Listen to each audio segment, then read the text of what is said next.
welcome back to my channel. It's a lovely day today. Lots of people will be like, what? Well, I actually love this weather. It's for me it's absolutely perfect. I actually would be quite happy if it's like this all the time. It's cloudy, cool, with rain, and it's like really fresh, and it just like makes me feel just that bit better. I'm still struggling, but it definitely makes things that bit easier to manage when it's like this. And yeah, it's just very nice. Cool, cloudy, with rain. It's how I like it. If this was like this all the time in the summer, or most of the time, I wouldn't have a problem with the summer. Yeah, I'm sure there are other people out there who also like this weather, by the way. I think we're just people don't often say it because it's not the sort of mainstream opinion, I guess. But I like this weather, yeah. I saw a fox this morning, by the way, in the garden, which was a nice surprise. Because it's funny, because in the morning, first thing, the sun was out before it became overcast, and I saw a fox in the garden. I hadn't seen a fox for ages. It looked like a fully grown fox, in very good condition. Had a lovely orange head, very vibrant colouring, whereas its back was a sort of grey colour, because at this time of year, obviously, because they're in their summer coat, so their fur is a lot thinner. So it had a you can see a sort of grey undercoat on its back. It's very cute. And I saw its face. It's walking through the long grass. Didn't stay very long though, but it's a nice sighting. Okay, so in this video, I wanted to read out the poem. The poem I said I would read out, based upon what I call the Broadway experience, which I talked about in my previous video, Easter 1998, when we were on holiday in Stratford-upon-Avon, and we went to the Cotswolds to Chipping Campden, walked from Chipping Campden to Broadway, and there was a tremendous thunderstorm. I think that was the beginning of my thunderstorm phobia, because up to that point I wasn't really scared of thunder, and I wasn't really aware of it, but after that point I became a lot more scared of thunder, and I think that might have preempted that somewhat. It was a very extreme thunderstorm. But it stays in my memory now as quite a kind of nostalgic memory, and that's weird how memories work in that way. So I'm going to read this poem, and this poem, by the way, is actually based on a poem by Thomas Hood, actually called I Remember. That's the name of the poem, by Thomas Hood. So what I've done is I've taken the poem by Thomas Hood, I Remember, and I've just altered it.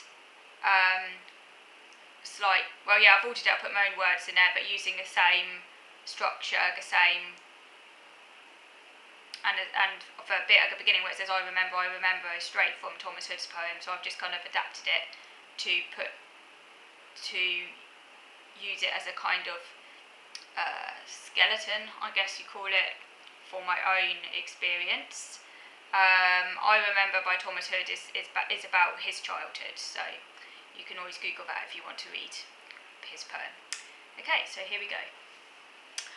I remember, the calm before the hail. The open field before the wood wrapped me in her green veil. We left her repose, climbed towards Broadway Tower, as forked lightning flashed with mysterious power. I remember the tower's safe retreat, away from nature's wrath, a place for weary feet. The light switched on and the deer returned, as we walked to the cafe, the tempest gone. I remember the long walk back, pursued by an evil cloud that was midnight black. My spirit revived over tea cake, but the rain was disconsolate, and the river bled across the town as I drank hot chocolate. I remember childhood's sheltered warmth, when dangers were contained by nature's benevolent cloth. It was an infantile ignorance, but now it's no pearl, to know I'm farther off from peace than when I was a girl. Okay, so that's the poem. In memory of Easter 1998, Stratford-upon-Avon floods, when I was 10.5 years old, staying on holiday at my grandfather's house. He wasn't there, he let us have his house while he was in America, because he worked some of the time in America. So he let us have his house, because he was a Shakespeare professor, so that's why he had a house in Stratford-upon-Avon. We often spent a lot of time in Stratford-upon-Avon, got very fond memories, almost was like my second town when I was growing up, because we spent at least 6 weeks of a year there, every year, which when you're a child is a lot of time. So it was almost like a second home, really. Knew it inside out, lovely place. I'd love to go back there one day. It's a really beautiful place, at least to visit. I don't know about living there, but with Avon, lots of historic architecture, lots of Tudor buildings, Shakespeare's birthplace, all that, Mary Arden Farm down at Wilmcote. Lots of lovely scenery and walks, and yeah, we used to often go down to the Cotswolds regularly. We always went down to Chippen Camden, which is a really, really very picturesque village. One of the most beautiful villages in the UK, I think some say. It's like a very old market. It's actually a small town, really. It's a very old market town. And you've got the lovely yellow stone buildings, beautiful sort of honeycomb colour buildings, lots of sheep, green rolling hills, beautiful place.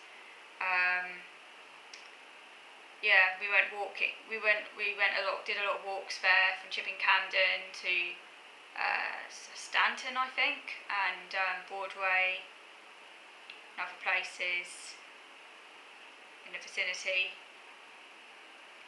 One of these days, I really would like to go back there, just for nostalgia's sake, and yeah, I just have a strong desire to go back there. But I can't travel anywhere at the moment because I'm OCD. It's hell. Stuck at home. It's hell. It really is. So I do spend a lot of my time sort of dwelling on the past, for better or worse. The memories make me feel good, but they also can make me feel a little bit sad as well, because I miss those days. I think you sort of take it for granted when you're a child. I was lucky because I did have a very good childhood, and I know not everyone can say they've had a good childhood, so I am lucky, very lucky, that at least my childhood was good, at least up to the age of 11, and that's when things started to go downhill. But my childhood was good. Yeah, I had some OCD as a child. It could have been better. There were, I guess, a sort of harbinger of things to come. I did have some anxieties developing as a child, and I do remember that some of those anxieties and OCDs that were developing as a child did curtail my enjoyment at times of things otherwise I would have enjoyed, because they consumed a lot of thinking power. But when I was a child, those OCDs were short-lived, whereas now it's like 24/7 anxiety. As a child, it was like moments of intense anxiety, which then went. It wasn't like there all the time.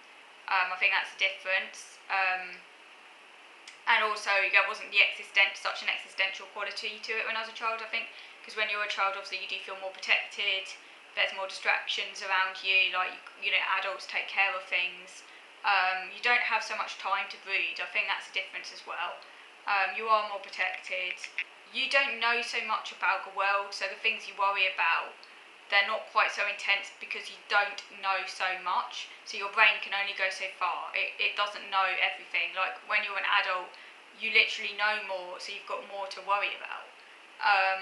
So what I'm saying is I did have some anxieties and OCDs as a child. My childhood could have been even better if I didn't have that. And I missed out on things that I might have enjoyed if I wasn't autistic. Like I never had those experiences of being invited to other kids' sleepovers and stuff like that, because no one really liked me when I was at school. I was a loner, I was a weirdo. I only had my first friend was when I was like, my first peer group friend was when I was like 9, 10.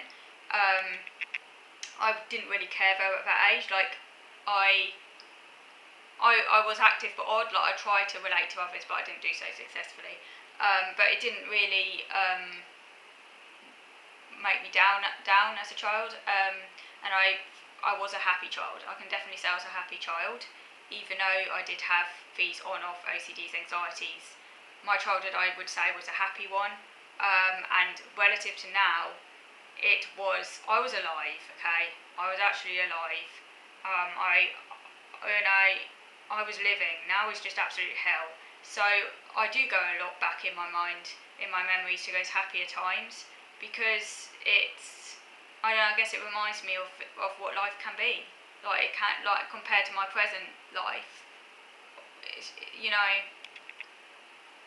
So, and it's funny lately that I have been fixating a lot in my mind, in my memory, on the Broadway experience, which is a really very nostalgic memory. And even though I don't want to relive that thunderstorm, it is such a nostalgic memory. And I literally go over and over it in my head all the time. It's almost like part of my head is constantly in that field near Broadway. Like, I can visualise it so well, like almost like it was yesterday, because I do have a very, very picturesque, is that the right word for it?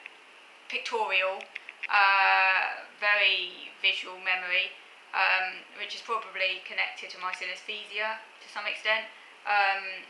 Yeah, I can visualise very well, which is sometimes it's a mixed bag. It might mean that hypnosis works for me quite well. That's what I'm hoping, because I am very good at visualisation. It might mean that hypnosis does work, because I am very good at visualising things in my head.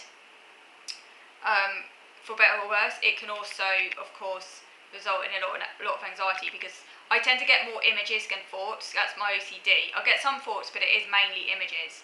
Like, I can literally, the image of what I fear is like right there in my head, almost as though it's like actually happening. So I think that's part of the downside of seeing things like that. I want to move over to video number 2 now, because I just want to carry on talking about the Broadway experience, because it is very much in my head right now, and I just like talking about it. So I'm just going to move over to video number 2 to carry on talking about the Broadway experience.